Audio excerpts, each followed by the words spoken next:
Battle mode activated.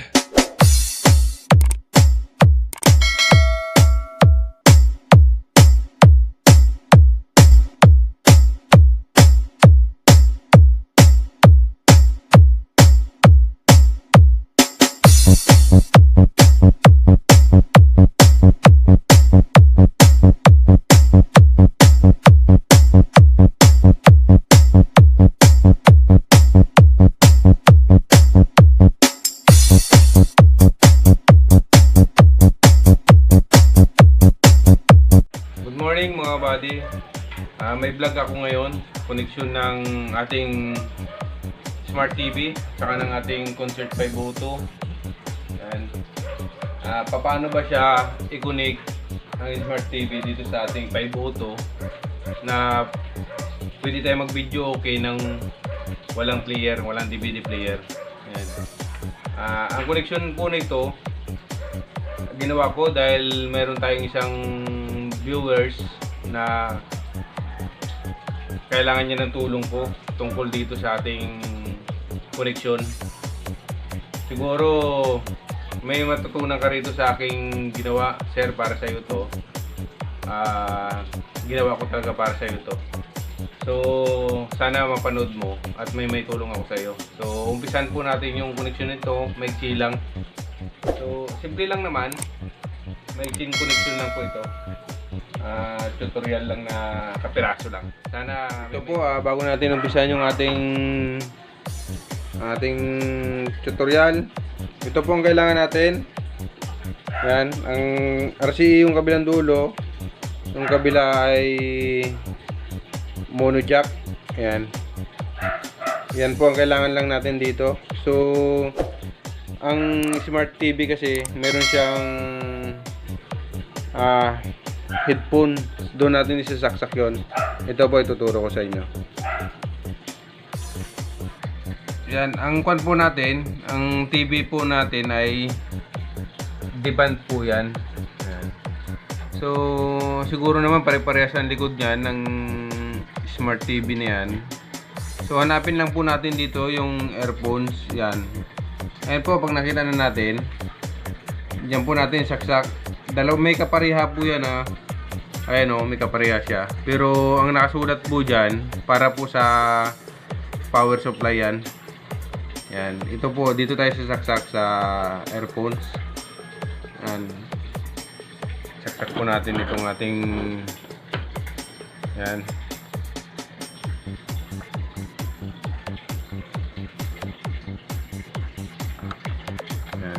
Yan po sa earphones po natin nilagay.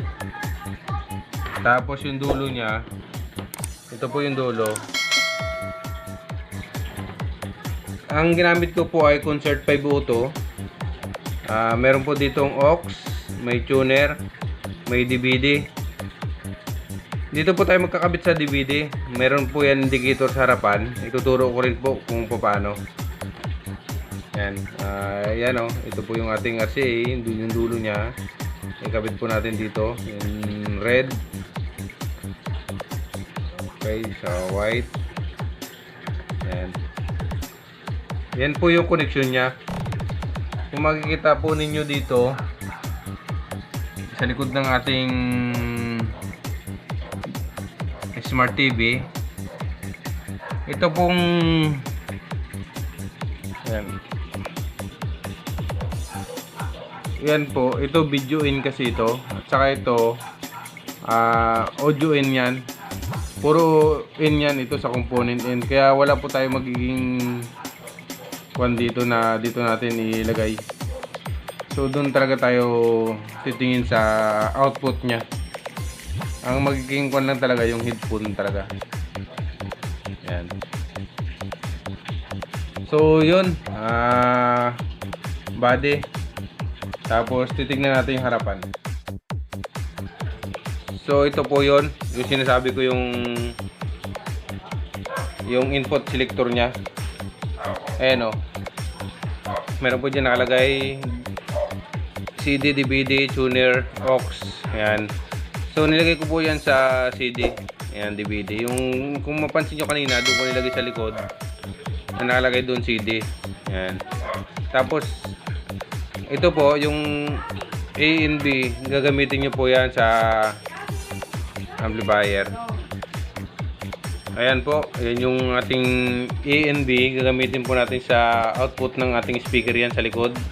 Kaya A and B po ang ginamit ko kasi ginamit ko lahat yung sa likod ng output ng speaker.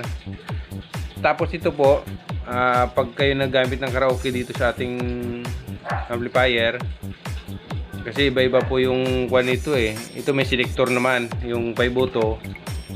Pipindutin nyo yung karaoke para pumasok yung input ng ating microphone. Yan, yung sounds para pumasok po yan.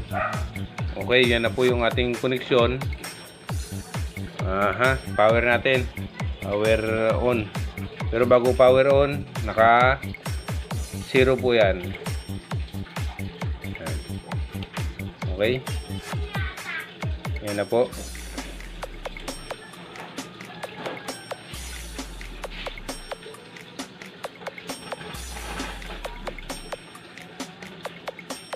Okay. Buksan na natin ang ating sound trip. Check haters.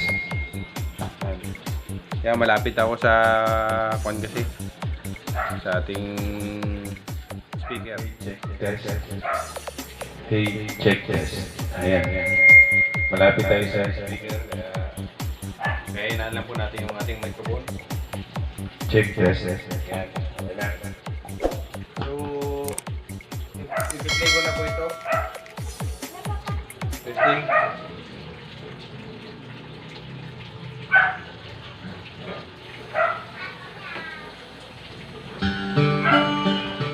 Kailangan ko lang po kasi gawa ng maaga pa ngayon.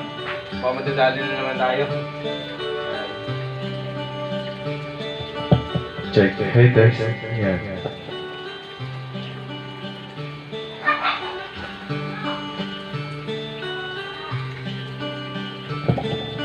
Check test. So yun, hindi na ako kakanta. Siguro okay na yung sound check lang. Hindi tayo marunong kumanta eh.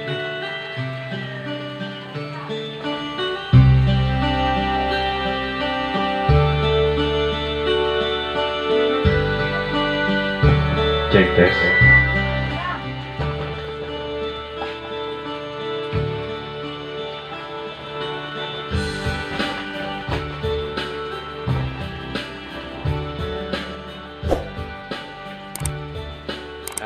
Yun, sana buddy, may naitulong ako sa iyo sa connection na to. Or kahit na nung amplifier, pwede yan dito. Yan, maraming salamat.